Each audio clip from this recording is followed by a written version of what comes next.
Bem-vindo ao Mundo Livre. Hoje nós vamos falar sobre os protestos raciais nos Estados Unidos. Vilma, nos últimos 3 anos houve 6 ondas de protestos motivados pela morte de homens negros. O que está acontecendo nos Estados Unidos? Bom, em primeiro lugar, a gente tem que tentar definir se existe racismo. Você já foi numa dessas cidades deterioradas, habitadas por negros? Parece que você está chegando em Soweto americano. Essas que eles chamam inner cities, esses centros deteriorados, mesmo para quem conhece Brooklyn, para quem conhece Washington, que é uma cidade negra, você anda 4 quarteirões da Casa Branca, começa os bairros negros pobres, tem os bairros negros ricos. Você fica espantado de ver que existe uma segregação. São lugares extremamente deteriorados, habitados, a população é 90% negra, como é o caso desse lugar de Baltimore. Você diz uma segregação espacial, assim, uma segregação distribuição da cidade. Espacial e de vida. Você pode passar a sua vida inteira ali, a sua escola só tem negros, os serviços públicos só tem negros, e são, em geral, serviços deteriorados. São bairros pobres, com muita violência e muita droga. Esses casos de adolescentes e homens mortos pela polícia, existe um fato real, que todos eles saíram mortos de algum confronto. Existe o outro fato real também. Todos praticavam algum tipo de atividade criminosa ou delituosa. No caso específico de Baltimore, quando aconteceu a morte do Freddie Gray, que era um jovem viciado e pequeno traficante, viciado em heroína e pequeno traficante, ele também saiu morto. Mas começam os protestos. Daí você descobre que a prefeita é negra, a procuradora que decretou a prisão dos policiais é negra, são mulheres muito bem-sucedidas. Metade 3 dos 6 policiais são negros. O chefe de polícia é negro. O chefe de polícia é negro. Quando ele assumiu, ele falou, ele sempre deu declarações naquele famoso sentido que o problema é socioeconômico. A polícia tem que lidar com problemas socioeconômicos, que é um típico discurso, digamos, de esquerda, que a culpa sempre é da sociedade, não é a culpa dos indivíduos. Então, o fato é que existem situações em que são mortos. Agora, são mortos por homens e jovens negros, são mortos por racismo ou porque o índice de criminalidade nos lugares onde eles habitam e as suas próprias atividades são criminosas. Essa é uma discussão que nós não vamos acabar aqui hoje, nem vai acabar cedo nos Estados Unidos. A gente pode discutir alguns pontos. Duda, a polícia americana é racista? Eu acho que é muito... Para você dizer, para ter uma afirmação assim, você tem que realmente mostrar que existe, né, por parte dos policiais, um desejo de deliberadamente, né, prender ou matar pessoas de outra raça, de raça negra, né? E isso você não consegue. Acho que não existe nenhuma evidência que mostre uma intenção, né, Nesses últimos episódios, quer dizer, desde Trayvon Martin, que na verdade foi morto por um vigia, teve outros 5 episódios, né? Teve também o episódio que foi gravado do policial que atirou pelas costas no sujeito que estava correndo, né, que foi filmado no smartphone. Em todos esses episódios, mesmo quando foi identificada uma possibilidade de culpa do policial, não se conseguiu provar que foi por motivação racial, não é isso? Não tem. O que talvez, assim, você pode analisar, quer dizer, existem alguns estudos, né, científicos que mostram como que um policial se comporta, tipo assim, num videogame, um estudo científico, no caso de uma situação problemática, né? E se vê, por exemplo, que não importa se a pessoa que está sendo abordada é branca, asiática, negra, o policial sempre vai ter um cuidado de sacar uma arma e atirar, né? Agora, quando é uma situação de atirar, né, ou porque essa pessoa está armada, ou porque apresenta uma ameaça, o policial tende a ser mais rápido no gatilho quando é um negro. Né? Isso são pesquisas que foram feitas? Isso é uma pesquisa da Universidade do Colorado. Agora, você dizer que isso é um racismo também é difícil, né? Porque muitas vezes esse policial ele está fazendo ronda nesses bairros, né? Existe situações mais comuns, né? Mais fácil, por exemplo, pelas estatísticas mostram isso, que os casos de alguns crimes acontecem mais entre a população negra. Então existe um comportamento que não necessariamente é racional da parte do policial, de já identificar aquela situação e agir de uma maneira mais violenta e tudo mais. Agora, isso é racismo? Isso não tem base para dizer isso. Nós temos um vídeo que mostra o momento da prisão de Freddie Gray, e essas imagens, na verdade, não indicam o momento de ferimento dele. Quer dizer, ele teve um ferimento que depois se provou letal, depois de uma semana. Gravíssimo, que foi a secção de medula espinhal. Nesse vídeo que mostra ali ele sendo arrastado para dentro da viatura e depois essa viatura deu algumas voltas, não foi direto para a delegacia, passou por alguns lugares, pegou gente para dar carona. Sim. E tal. E o sujeito chegou em estado gravíssimo. A questão foi deliberado ou não? Isso é uma questão muito importante para definir se é homicídio culposo ou doloso. Até agora, a acusação mais grave é contra o motorista desse camburão, porque se presume que ele estava dirigindo esse camburão de forma a provocar intencionalmente. Isso é acusação. Se vai ser comprovado na justiça ou não, é outra coisa. O fato é que ele entrou vivo e já saiu com um ferimento letal, que uma semana depois ele morreu, um ferimento grave. Foi deliberado ou não, isso a justiça ainda vai determinar, embora a acusação principal seja contra o primeiro policial que aparece nessas imagens, que era o motorista. O motorista. Aí são os 6 policiais que foram indiciados nessa semana. Aliás, um indiciamento muito rápido, não é, Vilma?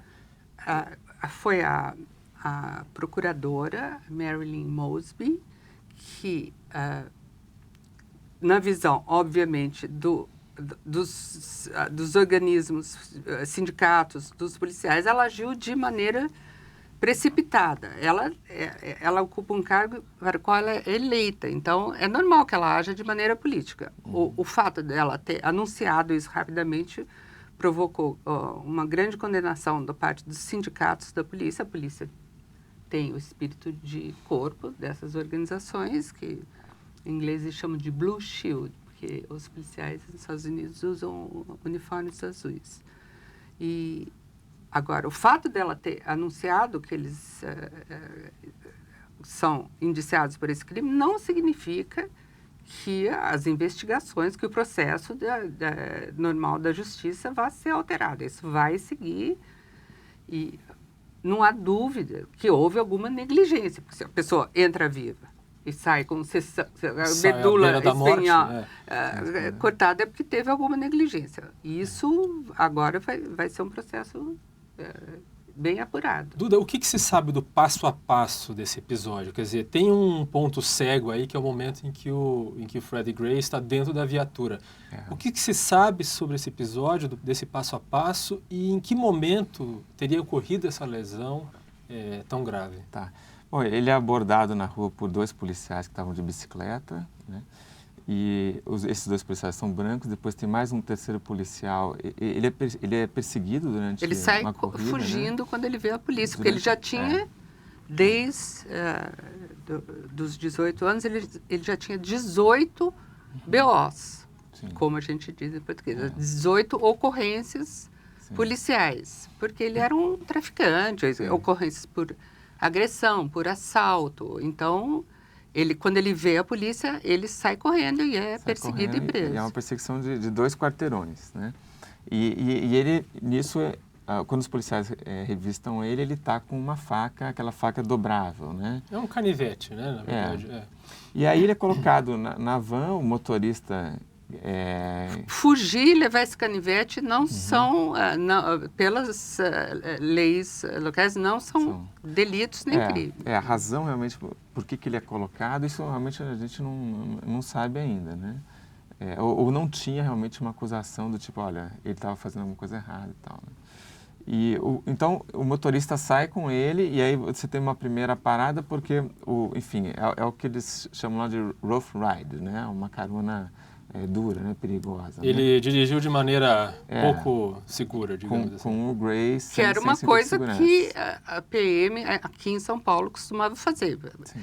Levava uma pessoa ferida, sem que esse ferimento fosse letal, demorava 3 horas para chegar no hospital. Quando chegava, esse ferimento já tinha se transformado em letal. É por isso que as viaturas policiais foram equipadas com GPS, para controlar a polícia. Essa rough ride, né?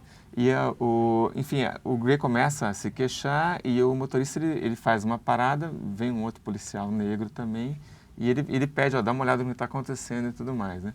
E nesse momento, nenhum dos dois faz um pedido de ajuda médica, nada, né?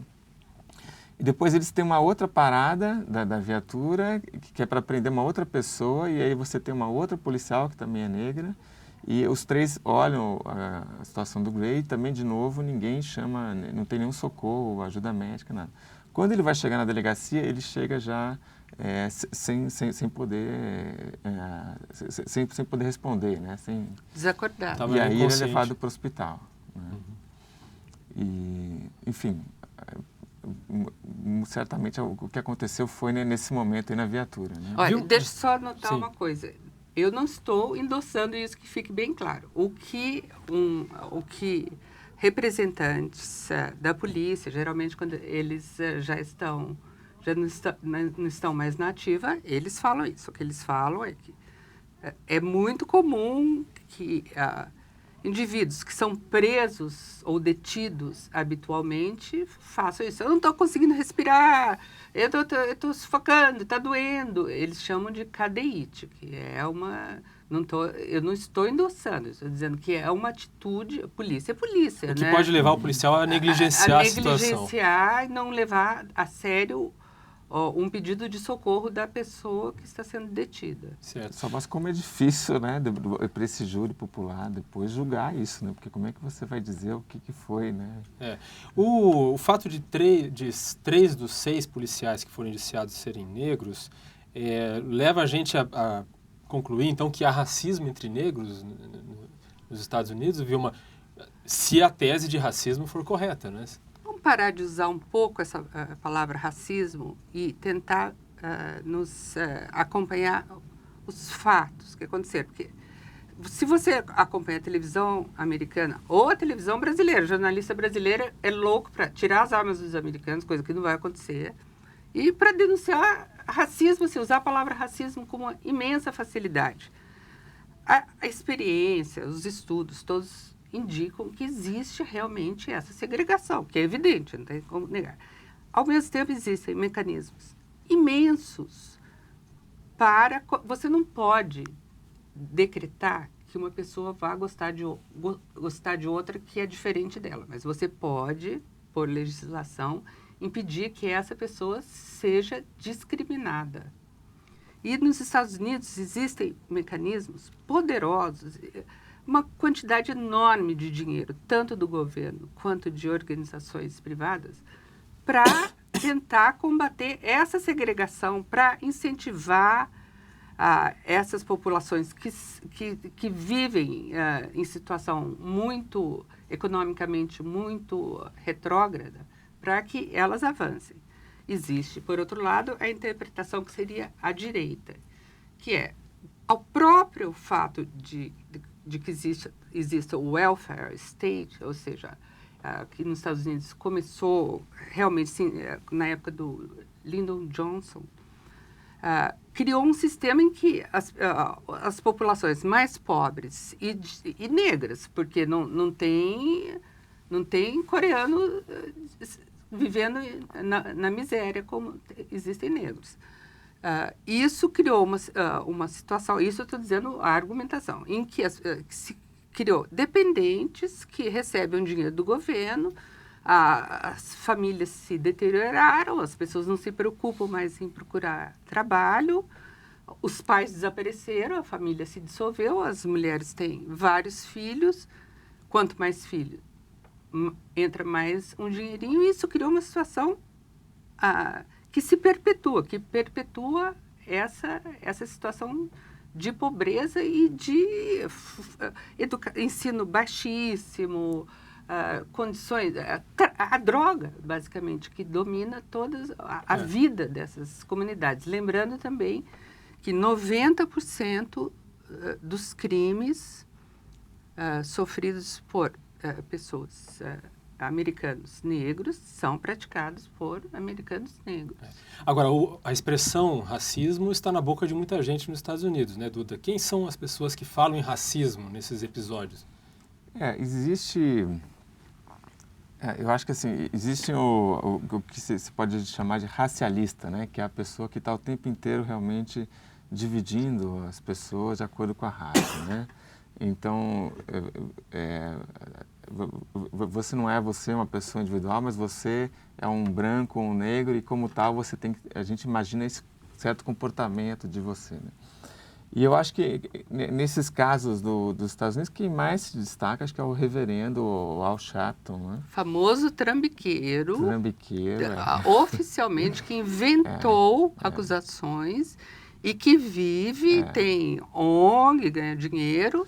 Programa de televisão. E ele estava rapidinho, ele estava em Baltimore, né? Sempre, acompanhando a prefeita. Sempre que tem alguma confusão desse tipo, ele aparece. Isso vira o tema do programa que ele tem na MSNBC, né?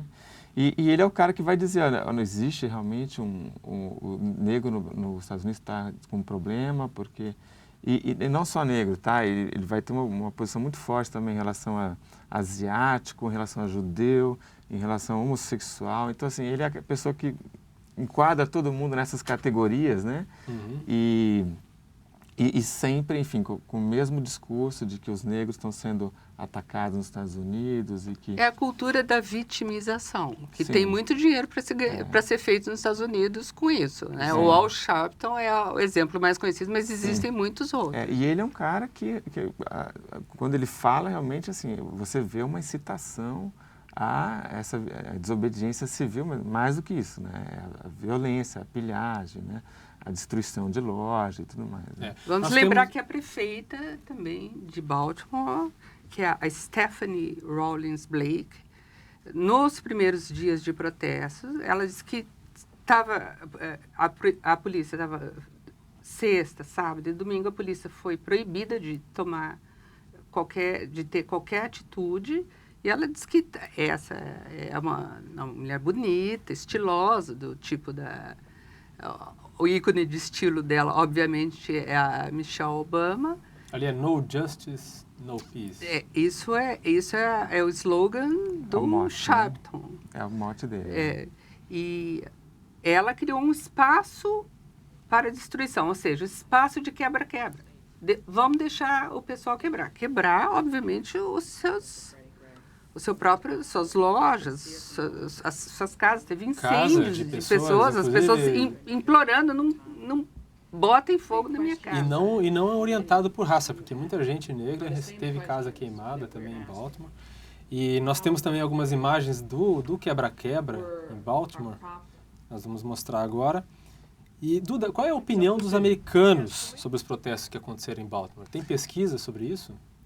Tem pesquisa e mais da metade dos entrevistados falam que essa questão do Fred Gage, na verdade, é só uma desculpa para as pessoas pegarem e fazerem atos de violência, de pilhagem, e roubo, assalto e tudo mais. Né? Mas tem uma diferença da opinião de brancos e negros nessa questão, né? Quando você considera só os brancos que responderam essa pesquisa, 60% vai falar isso, né, que é só uma desculpa para fazer pilhagem. Tá?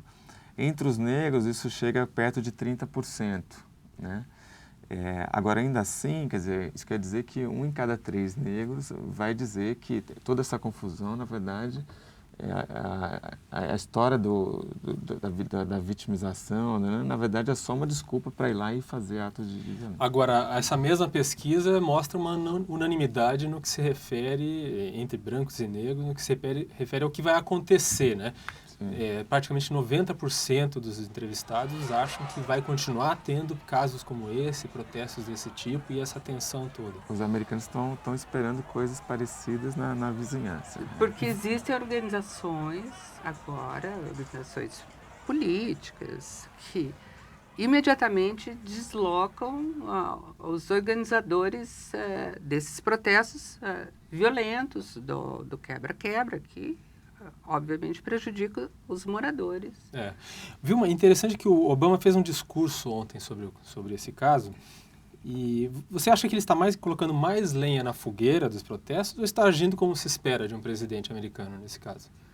Bom, vamos lembrar que o Obama é o primeiro presidente negro dos Estados Unidos com uma experiência absolutamente única e extremamente diferente da maioria dos negros. Ou seja, ele foi criado pela família branca da mãe, motivo pelo qual muita gente diz que ele estudou, ele aproveitou as oportunidades porque ele foi criado nessa cultura de valorizar o ensino, valorizar a educação. E depois, obviamente, ele é uma pessoa excepcional. Ele se destacou por seus méritos próprios, que são muito grandes. Nos últimos casos que têm acontecido, episódios que são diferentes entre si, mas que resultam sempre em algum jovem, um homem negro morto. A primeira reação do Obama é sempre muito emocional e frequentemente errada. Quando aconteceu o caso do Trayvon Martin, que foi uma discussão com um morador de um bairro que já tinha sido assaltado muitas vezes, ele fazia uma ronda particular, ele não envolvia a polícia. Não tinha polícia. Ele falou, esse menino podia ser meu filho. Podia ser filho de qualquer pessoa que tivesse idade para ser pai dele, mas depois se descobriu que o menino tinha vários incidentes de delinquência juvenil, ele posava para fotos com armas, fazendo poses de agressão, de violência. Na escola já tinha sido revistado, achado objetos aparentemente roubados na mochila. Daí o Obama não se meteu mais nisso. Mas cada vez que acontece é até previsível. Diogo, se você é um cidadão negro nos Estados Unidos, é muito difícil você não ter se sentido discriminado em algum momento da sua vida. Então, isso é uma realidade. Uma realidade. Uhum. Isso não é incontestável. Agora, é interessante que essas ondas de protestos, né, raciais que teve nesses últimos anos aconteceram justamente no governo Obama. Quer dizer, justamente no governo do primeiro presidente negro da história dos Estados Unidos, as tensões raciais aumentaram? Bom, não só isso, como a cidade de Baltimore, desde 1967, tem todo o seu o prefeito, os vereadores, o conselho educacional, são todos negros. E durante o governo Obama, que ele despejou aquela dinheirama toda na economia para reativar a economia, o governo federal colocou 1 bilhão e 800 milhões de dólares em Baltimore para melhorar o ensino, melhorar as condições de trabalho. Não melhorou nada, continua a mesma coisa. Então, acusar, como o Obama fez, dizer que os republicanos estavam impedindo que fosse dado mais incentivo à melhoria de vida nesses lugares é mentira. Nós temos um vídeo muito interessante que mostra uma mãe correndo atrás do filho no protesto em Baltimore. o filho estava lá mascarado, jogando pedra na polícia, e a mãe foi buscar ele, tirou ele de lá. Vilma, que mãe, hein, de fibra. Essa é a Toya Graham. Ela virou uma celebridade porque ela não só tirou o filho com uma certa veemência, também não alterou nenhuma única mecha desses apliques no cabelo. Aí tudo aplica. Aquelas brincos de argola, normalmente você corria o risco de se enforcar com um negócio desse. Ela depois deu muitas entrevistas com declarações muito interessantes. Por exemplo, ela falou, todo mundo sabe que eu sou uma mãe não tolerante.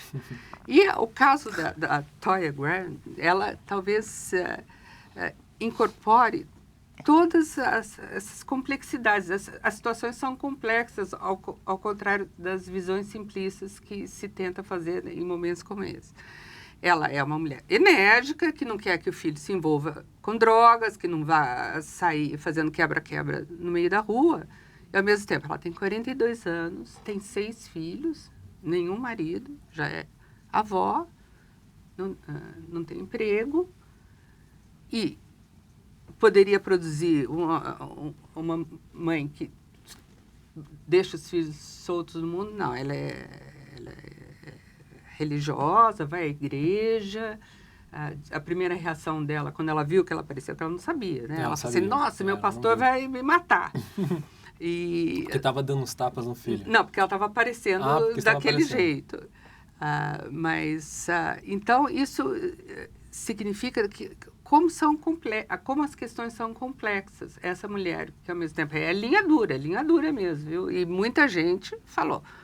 O próprio chefe de polícia de Baltimore falou assim, se devia ter mais pais e mães que são essas mães que são muitas vezes sal da terra, que seguram a família ali, tentam segurar. E ela inclusive fez uma declaração muito interessante. O menino tem 16 anos. Ela falou, bom, como todos os adolescentes daqui, ele tem uma relação menos do que perfeita com a polícia.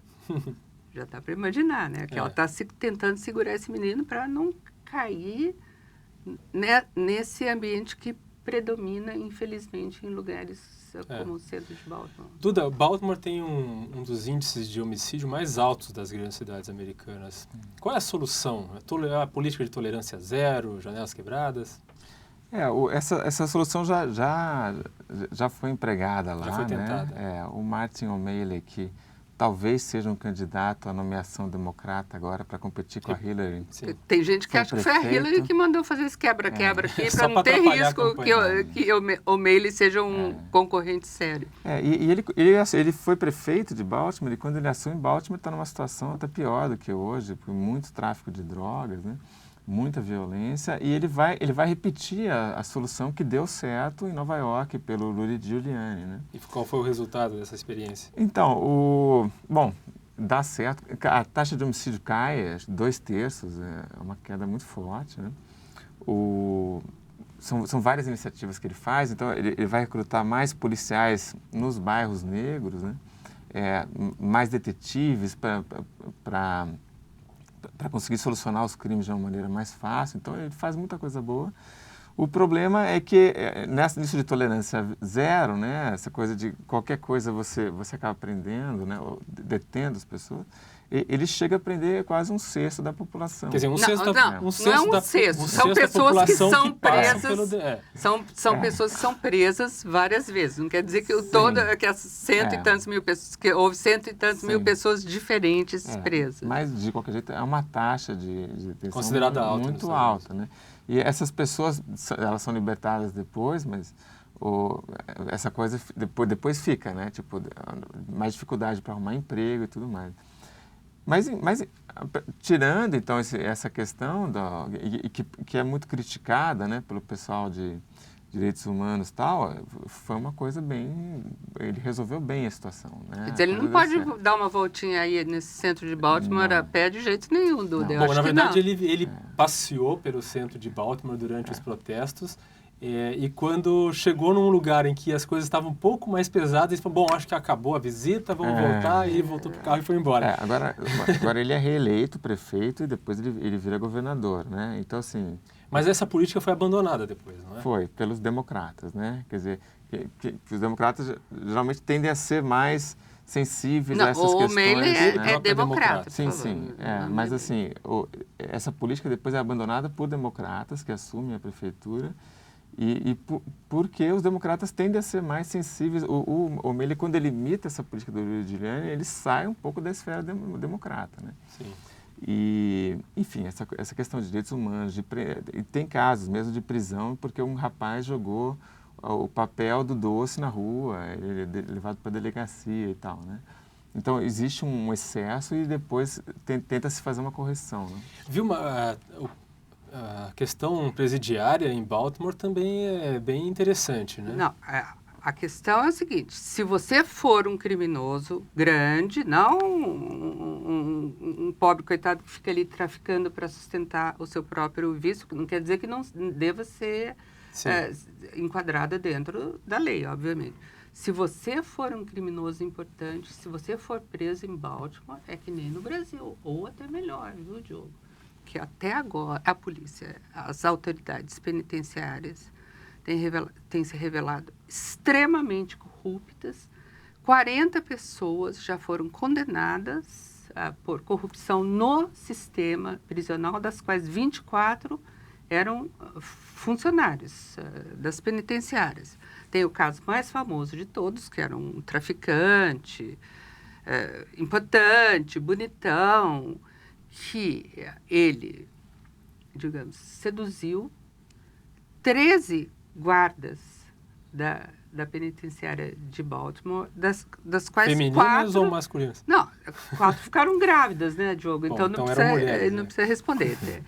E eles tinham até um manual de como seduzir, porque eles falavam, olha, isso daí você tem que procurar aquelas que não têm muita autoestima. Você sabe quando fala isso de uma mulher, o que quer dizer, né, Diogo? É bom nem mencionar, né? Então, é um sistema muito corrupto que favorece os grandes criminosos. Isso está sendo investigado, processado e as pessoas condenadas. Já tem 40 condenados até agora. É um caso interessante, apesar de muito grave, né? Nós temos um vídeo agora que mostra um soldado israelense, né? Um soldado de origem etíope, e ele foi espancado por policiais israelenses, e esse episódio provocou protestos também em Israel, acusando a polícia de racismo também, quer dizer, o etíope... É revoltante, esse vídeo é revoltante. O rapaz está parado falando ao celular, ele estava de bicicleta. Com a sua bicicleta, e o policial manda ele sair dali. Por algum motivo, ele fala alguma coisa, o policial já sai no tapa, né? Já sai revoltante, e tem que protestar mesmo, como eu acho que tem que protestar mesmo contra os casos acontecidos, quando casos de violência ou negligência policial em qualquer lugar do mundo. Mas, Diogo, você note aí que todo mundo está armado, né? Porque ele é... Menos o soldado. Ele é um soldado, os policiais, depois chegam outros policiais todos armados. Ele até tenta reagir, que ele pega um pedaço de pedra, tudo. Mas não teve nenhum tiro disparado. Ele pôs a mão na arma ali. O fato é que na polícia, a polícia americana é treinada para atirar mesmo qualquer hora. Estão chegando os outros, ninguém vai atirar. Estão todos armados. Nos Estados Unidos, se ele pega a pedra, já levaria um tiro. Né? Eu acho que até antes, porque em alguns casos precisa ser assim, para proteger a vida, para os policiais protegerem a sua própria vida. Em casos em que, obviamente, é um abuso revoltante, como esse caso de Israel, o mínimo que se pode dizer é que todo mundo saiu vivo dessa situação. São culturas diferentes, países diferentes, mas é só para lembrar. Ninguém saiu com um buraco aí. Né? O primeiro-ministro israelense, ele recebeu esse soldado ontem, já está ali para tentar um pouco acalmar os ânimos, né? Que tem uma população etíope judia em Israel, que vem crescendo muito. Essa grande operação nos anos 90 de levar essa população de etíopes, que tradicionalmente eram judeus etíopes, devido a uma tradição que, pela lenda, remonta à rainha de Sabá. Mas a vida é complicada, né? E esses etíopes... Eles compõem o extrato mais baixo, né, da população. E, ao mesmo tempo, tem muitas oportunidades, mas tem uma situação racial complicada. Duda e Vilma, vou terminar uma pergunta para os dois, né? Qual a diferença do racismo ou dessas tensões raciais existentes nos Estados Unidos e aquela que se diz que existe no Brasil? Olha, não sei, se você perguntar para jornalista brasileiro, parece que aqui é uma maravilha e nos Estados Unidos a polícia sai matando cidadãos negros inocentes pela rua. É exatamente o contrário. Agora, inclusive porque a composição étnica e racial é completamente diferente. Nos Estados Unidos, os negros são uma minoria de 13%. Aqui se pediu DNA que nós somos todos afro-brasileiros. Espero que sim, gostaria muito de ser. Né? Eu sou índio. Você é índio, Duda? Você descobriu que você é índio. O que você acha, Duda, dessa diferença? Eu acho que tem uma diferença. Eu acho que nos Estados Unidos essa questão de raça ela é muito mais institucionalizada, né? Quer dizer, isso que a gente está vendo de cota, que é um fenômeno mais ou menos recente no Brasil, isso lá são as ações afirmativas que existem há muito tempo, né? Mas com um prazo para acabar, Duda. Não é eterno que nem aqui, não. Lá foi feita a ação afirmativa, era para dar uma oportunidade para equalizar o jogo. Dar uma maior oportunidade àqueles que, devido a uma herança histórica, socioeconômica, tinham menos oportunidades. Mas não é cota que nem no Brasil infinita. Não. Bom, muito bem. Para terminar, eu só vou explicar aqui que é verdade essa história que o Duda falou do índio, né, Duda? Que você descobriu que tem uma ancestral indígena. Eu tenho, é verdade. Eu também, viu? Você também? Sim. Tupinambá, daquela gente que comia o inimigo, era bravo, viu? Canibal. Muito bem, esse foi o Mundo Livre, toda terça-feira em TV. Até breve.